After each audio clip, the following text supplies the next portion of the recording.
Exam guide सागर या आपल्या YouTube चॅनलवरती सर्वांचं स्वागत आहे. आज आपण IBPS पॅटर्न इंग्लिशमध्ये मार्क्स जास्तीत जास्त कसे स्कोअर करायचे याच्यावरती आपण चर्चा करणार आहे. IBPS इंग्लिशमध्ये, ठीक आहे. सरळ सेवा भरती जी आहे महाराष्ट्र शासनाची, त्याच्यामध्ये इंग्लिश या टॉपिकवरती जे पेपर IBPS घेणार आहे त्याच्यामध्ये जास्तीत जास्त स्कोअर कसा करायचा त्याच्यावरती आपण फोकस करणार आहे आता. तर बघा, IBPS पॅटर्नमध्ये इंग्लिशचे कोणते कोणते क्वेश्चन असतात, म्हणजे कशा टाईपचे क्वेश्चन येतात. स्कोअर करण्यासाठी आपल्याला क्वेश्चन कशा प्रकारचे विचारले जातात ते माहीत पाहिजे आणि सिलेबस त्याचा माहीत पाहिजे. ह्या दोन गोष्टी जर माहीत असेल तर आपण त्याच्यावरती स्कोअर करू शकतो. आणि म्हणजे स्टडी कसा करायचा याची आपल्याला एक अंदाज येतो आणि त्या दृष्टीने जर स्टडी केला तर आपले स्कोअर वाढून जातील, ठीक आहे. तर बघा, IBPS पॅटर्नमध्ये ह्या टाईपचा एक क्वेश्चन असतो. याच्यामध्ये काय केलं मी, बघा, काही वर्ड्स आहे ते मी रेड कलरने मार्क केलेले आहेत, ठीक आहे. रेड कलरने मार्क केलेले जे वर्ड्स आहेत त्याच्यामध्ये एका वर्डचं स्पेलिंग चुकलेलं आहे, तर तो कोणता वर्ड आहे ते आपल्याला शोधायचं आहे, ठीक आहे. एक्झाममध्ये काय होईल, बोल्डमध्ये दिलेलं असेल ते वर्ड आणि बाकीचे सिम्पल याच्यामध्ये दिले असेल, ठीक आहे. मी समजण्यासाठी त्याला रेड कलरमध्ये केले. तर एक्झाममध्ये कलर चेंज नसेल, तो फक्त बोल्ड केलेला असेल, ठळक याच्यामध्ये तो दिलेला असेल, ठीक आहे. तर बघा, this cat and mouse tactic was purposely design to provoke enrage and panic the unemployment, ठीक आहे. तर याच्यामध्ये काय दिलं आहे तुम्हाला, जो वर्ड आहे कोणत्या वर्डमध्ये एरर आहे ते आपल्याला शोधायचं आहे, ठीक आहे. टॅक्टिक, तर टॅक्टिकचा वर्ड काय, टॅक्टिक वर्डचा मिनिंग काय, तर डावपेच. टॅक्टिकचा मिनिंग काय, डावपेच. पर्पजलीचा मिनिंग काय, हेतुपूर्वक. हा असा कोणताही वर्ड नसतो, याचं स्पेलिंग चुकलेलं आहे, तर तिथं काय पाहिजे होतं, इनरेज पाहिजे होतं, ई पाहिजे होतं, तिथं आय झालेलं आहे, ठीक आहे. तर याचं स्पेलिंग चुकलेलं आहे. तर ऑप्शन नंबर सी हे काय त्याचं ॲन्सर, करेक्ट ॲन्सर आहे. तर इनरेज याचा अर्थ काय, एखाद्याला खूप राग आणणे, एखाद्याला खूप तापवणे वगैरे, म्हणजे त्याला त्रास देऊन आपण नाही का तापवणार वगैरे, तर त्याला राग येण्यासाठी आपण उत्स्फूर्त करतो, तर त्याचा अर्थ आहे इनरेजचा, ठीक आहे. This cat and mouse tactic was purposely design to provoke enrage and panic the unemployment, okay. तर ह्या टाईपमध्ये अशा टाईपचे क्वेश्चन असतात IBPS पॅटर्नमध्ये. हा एक टाईप झाला. दुसरा एक टाईप बघूयात, कोणते कोणते टाईपचे क्वेश्चन असतात आणि त्याचं आपण मिनिंग पण बघूयात, ठीक आहे. With power growth the demand for economic in India is only going to increase further, ठीक आहे.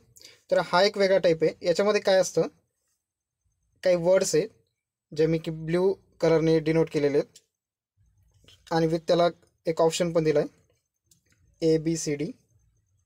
त्याला ऑप्शनसाठी मी हे पण दिलं त्याला, ठीक आहे, डिनोट पण केलं आहे. तर याच्यामध्ये काय झालेलं आहे, स्वॅपिंग, वर्ड स्वॅपिंग ह्या टाईपचा क्वेश्चन पुरवठा निरीक्षकच्या पेपरला आलेला होता. बघा, जर पुरवठा निरीक्षकचा पेपर तुम्ही दिलेला असेल तर तुमच्या इमिजिएटली लक्षात येईल काही ह्या टाईपचं वर्ड स्वॅपिंग इथं झालेलं आहे. तर आपल्याला with power growth the demand for economic in India is only going to increase further. तर याचं असं डायरेक्टली वाचलं तर काही अर्थ लागत नाही, काहीच समजत नाही तिथं. तर वर्डला काय केलेलं आहे, स्वॅप केलेलं आहे, म्हणजे तो जो वर्ड आहे तो वेगळ्या ठिकाणी पाहिजे होता, पण इथं काय केलं आहे, स्वॅपिंग केलेलं आहे, जंबल केलेलं आहे, वर्ड जंबलिंग केलं आहे तिथं, ठीक आहे. तर प्रॉपरली तिथं वर्ड कसं येईल ते बघा. तर कोणता, आता ए आणि बी स्वॅप केलं ते चेक करूया. म्हणजे एच्या ठिकाणी बीला ठेवायचं आणि एला बीच्या ठिकाणी ठेवायचं. With demand growth the power for, तर हे काय वाटतं, रॉंग वाटतं. AC चेक करा, AC म्हणजे एला सीच्या ठिकाणी ठेवा आणि सीला एच्या ठिकाणी. विथ इकॉनॉमिक ग्रोथ, ठीक आहे, इकॉनॉमिक ग्रोथ बरोबर वाटतं आहे. द डिमांड फॉर पॉवर, आता इथं इकॉनॉमिकच्या ठिकाणी काय येईल, पॉवर येईल, कारण की आपण ACला चेंज करतो आहे. In India is only going to increase further, okay. तर हे काय वाटतं, बरोबर वाटतं, ठीक आहे. तर या ठिकाणी आपल्याला रीडिंगवरती फोकस केलेला आहे तिथं. तर A आणि C आपल्याला इंटरचेंज करायचं आहे. With economic growth the demand for power in India is only going to increase further, ठीक आहे. तर हे बरोबर वाटतं आहे. तुम्ही बाकी पण चेक करून बघा, ते बाकीचे रॉंग येतील. ओके, तर ए आणि सी हे काय करेक्ट आहे. तर ह्या टाईपचे क्वेश्चन IBPS विचारतं. पुरवठा निरीक्षकला ह्या टाईपचे क्वेश्चन आलेले होते. तर तुम्ही पुरवठा निरीक्षकाचा पेपर दिला असेल तर तुमच्या इमिजिएटली लक्षात येईल. ठीक आहे. आणखी कोणत्या टाईपचे क्वेश्चन येतात, आधी आपण क्वेश्चन कोणत्या टाईपचे येतात ते बघूया, नंतर त्यांचा अभ्यास कसा करायचा ते पण मी तुम्हाला सांगतो. ओके, आता फिलरचे क्वेश्चन आहे बघा. काही काही शिफ्टमध्ये फिलरचे पण क्वेश्चन दिलेले आहेत. एक रिकामी जागा असते, रिकाम्या जागी ह्या 5 ऑप्शनमधून एक क्वेश्चन आपल्याला, एक जो आहे ऑप्शन आपल्याला पिक करून तिथं पुट करायचा असतो. Small farmers must be educated and dash with the proper incentive structure to engage with agriculture. ठीक आहे. तर small farmers must be educated and dash with proper incentive. ठीक आहे, त्यांना काय इन्सेंटिव्ह दिला पाहिजे. इन्सेंटिव्ह देऊन आपण काय करणार, त्यांना जे स्मॉल फार्मर आहे, स्मॉल फार्मरला आपण एज्युकेट करणार आणि इन्सेंटिव्ह देऊन त्यांना जे ॲग्रिकल्चर त्याच्यासोबत एंगेज ठेवणार आहे. नाहीतर ते दुसऱ्या ठिकाणी पण म्हणजे दुसरं पण वर्क करू शकतात. तर आपल्याला ॲग्रिकल्चरसोबत त्यांना एंगेज करायचं. तर okay, small farmers must be educated and dash with the proper incentive structure to engage with agriculture.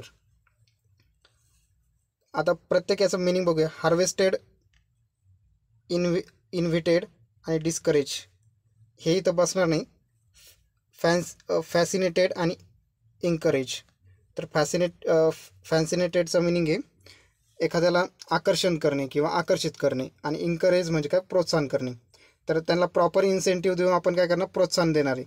तर ॲक्युरेट ऑप्शन म्हणजे ग्रॅमॅटिकली आणि मिनिंगफुली कोणता करेक्ट वाटतो, इन्करेज. तर या ठिकाणी फक्त इन्करेज हा शब्द बसेल. ओके, फॅसिनेटेडचा अर्थ आहे आकर्षित करणे आणि इन्करेजचा अर्थ आहे प्रोत्साहन देणे. तर इन्सेंटिव्ह देऊन आपण त्यांना काय करणार, प्रोत्साहन करणार. फार्मर्स जे स्मॉल फार्मर्स आहे त्यांना काय करणार, आपण प्रोत्साहन देणार आहे. ठीक आहे. तर ह्या टाईपमध्ये फिलरचे क्वेश्चन असतात. आपण कोणते कोणते बघितले, स्पेलिंग एररचे क्वेश्चन बघितले, त्याच्यानंतर वर्ड स्वॅपिंगचे बघितले, आणि इथं आपण फिलर्स बघितलं. ठीक आहे. आता पुढचा टाईप बघा. याच्यामध्ये काय असतं, एक सेंटेन्स असतं, सेंटेन्स जंबल असतं, एक पॅरा जंबल पण असतं, एक पॅराग्राफ असतो, त्यात 4 ते 5 किंवा 5 ते 6 सेंटेन्स असतात, ते जंबल केलेले असतात. तर ते आपल्याला प्रॉपर त्यांचा सिक्वेन्स लावून एक मिनिंगफुल उतारा तयार करायचा असतो. ठीक आहे. त्याच्यावरती आधारित प्रश्न असतात. आणि याच्यामध्ये एक सेंटेन्स आहे, सेंटेन्सलाच आपण जंबल केलेलं आहे बघा. वाचल्यावरती तुमच्या लक्षात येईल. The property they had to undergo in order to purchase lane the application process. तर काहीच समजत नाही अर्थ. आपण ऑप्शननुसार याचा सॉल्व करण्याचा प्रयत्न करूया. ऑप्शननुसार जर ट्राय केलं तर बी, स्टार्टिंग बीचा point had to undergo lane the application process. काही मिनिंग लागतच नाही, म्हणजे हॅडनी स्टार्ट इथं होत नाही हे वाक्य. डी बघा, लेन द ॲप्लिकेशन प्रोसेस, त्याच्यानंतर ए द प्रॉपर्टी दे, काहीच म्हणजे मिनिंग लागत नाही, त्यांचं कॉम्बिनेशन बसत नाही. ए नंतर डी बघूया, the property they lane the application process, म्हणजे हे पण चुकीचं आहे. फर्स्ट चूक, सेकंड चूक, थर्ड पण चूक. आता डी नंबरचा चेक करूया आपण. सी नंतर ए. आता सी नंतर ए आपण चेक करूया. सी काय, in order to purchase the property they had to undergo a lane the application process. म्हणजे जो डी आहे, डी ऑप्शन, तो काय ॲक्युरेट आहे. तर ह्या टाईपमध्ये पण आपल्याला क्वेश्चन पाहायला भेटतात IBPS पॅटर्नमध्ये. ठीक आहे. हे काय होतं,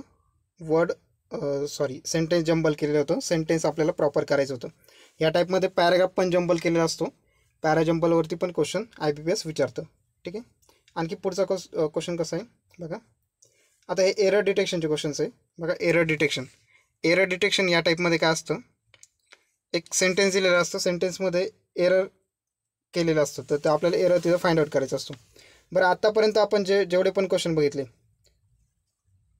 इथं क्वेश्चन बघितला कोणता,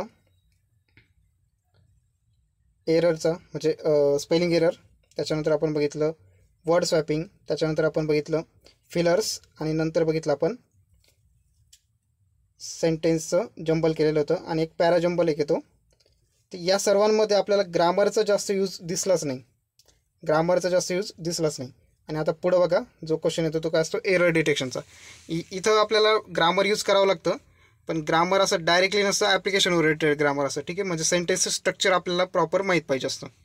मग काय क्वेश्चन आहे इथं, एरर फाइंड आउट करायचं. Not only the students but also the principal were laughing at the joke he cracked. ठीक आहे, आणि नो एरर. तर याच्यामध्ये एरर कुठे आहे आपल्याला ते फाइंड आउट करायचं. तर इथं बघा, नॉट ओनली बट ऑल्सोच्या स्ट्रक्चरमध्ये जो सब्जेक्ट असतात, दोन सब्जेक्ट बघा, स्टुडंट्स आणि प्रिन्सिपल, हे काय दोन सब्जेक्ट आहे. तर जो व्हर्ब आहे, व्हर्बच्या जवळचा जो सब्जेक्ट आहे याच्या आधारावरती व्हर्ब डिसाईड होतं. ठीक आहे, आता या ठिकाणी जो सेकंड सब्जेक्ट आहे प्रिन्सिपल, म्हणजे जो व्हर्ब आहे व्हर्बच्या जवळचा कोणता सब्जेक्ट आहे, प्रिन्सिपल. प्रिन्सिपल काय सिंग्युलर आहे, प्रिन्सिपल काय सिंग्युलर आहे. तर आपल्याला जे व्हर्ब यूज करायचं ते पण काय पाहिजे, सिंग्युलर व्हर्ब पाहिजे. इथं सब्जेक्ट व्हर्ब ॲग्रीमेंटचा रूल यूज होईल आणि singular subject not only but also असेल तर व्हर्बच्या जवळचा जो सब्जेक्ट असतो त्याच्या अकॉर्डिंग आपल्याला व्हर्ब यूज करायचं असतं, सिंग्युलर किंवा प्लुरल. तर आता प्रिन्सिपल हे काय सिंग्युलर आहे, तर सिंग्युलर व्हर्ब काय येईल तिथं, वेअर नाही येणार, वॉज येईल. म्हणजे जो हा पार्ट आहे सी पार्ट, याच्यामध्ये काय एरर आहे. तर आपला ऑप्शन नंबर सी आहे, त्याचं काय राहील, ॲन्सर राहील. ठीक आहे, तर वेअर तिथं यूज होणार नाही, तिथं काय यूज होईल, वॉज यूज होईल. ठीक आहे, आता आणखी बघा, yesterday I met an old friend when I am going to the market. ठीक आहे, आपण असं वरचीवर वाचलं तर असं एरर वाटणार नाही, पण बघा yesterday म्हणजे ही घटना पास्टमध्ये घडलेली आहे आणि आय ॲम सांगितलं, आय ॲम गोईंग टू, आणि हे काय सांगितलं, चालू वर्तमान काळात सांगितलेलं आहे. तर इथं काय पाहिजे होतं, व्हेन आय वॉज गोईंग. तर ॲमच्या ठिकाणी काय येईल, वॉज येईल. पास्टमध्ये आपल्याला ते वाक्य करावं लागेल. yesterday I met an old friend when I was going to the market. ठीक आहे, ह्या टाईपमध्ये. तर बघा इंग्लिशमध्ये सिलेबसमध्ये काय काय दिलेलं आहे त्यांनी, कॉमन व्हॅकॅब्युलरी दिली असते, सेंटेन्स स्ट्रक्चर, ग्रामर, आयडम्स, फ्रेजेस आणि कॉम्प्रेशन ऑफ पॅसेज. ठीक आहे, तर हा या टाईपचा सिलेबस आहे. तर याच्यामध्ये जर आपण बघितलं, मी तुम्हाला एक 6 क्वेश्चन दाखवले IBPS जे विचारतं ते. याच्यामध्ये ग्रामरचा यूज जास्त होतच नाही. ग्रामरचा यूज कुठं होतोय, फक्त एरर डिटेक्शन एवढ्याच टॉपिक पुरता आपल्याला ग्रामरचा यूज होतोय. जो एरर डिटेक्शन आहे, एरर फाइंड आउट करायचं तिथं. बाकी ठिकाणी आपल्याला जास्तीत जास्त म्हणजे ह्या टाईपच्या क्वेश्चनमध्ये पण, पॅराजंबलमध्ये पण असो, तिथं आपल्याला काय पाहिजे, व्होकॅब्लरी स्ट्रॉंग पाहिजे. त्याच्यानंतर इथं पण फिलर्समध्ये पण आपल्याला व्होकॅब्लरीचा जास्त यूज होतो. ग्रामरचा थोडाफार यूज होईल, पण आपल्याला जास्त यूज कशाचा होतो, व्होकॅब्लरीचा यूज होतो. नंतर ह्या टाईपच्या क्वेश्चनमध्ये पण आपल्याला मिनिंग जर कळाला तरच आपण वर्डला प्रॉपरली आपण प्लेस करू शकतो. त्याच्यानंतर एररसाठी तर स्पेलिंग एररसाठी तर आपल्याला व्होकॅब्लरीच महत्त्वाची आहे तिथं. फक्त एररचा टॉपिक जर सोडला तर प्रॉपरली ग्रामरचा तिथं कुठं IBPSच्या क्वेश्चनमध्ये तर यूज होत नाही. आणि एरर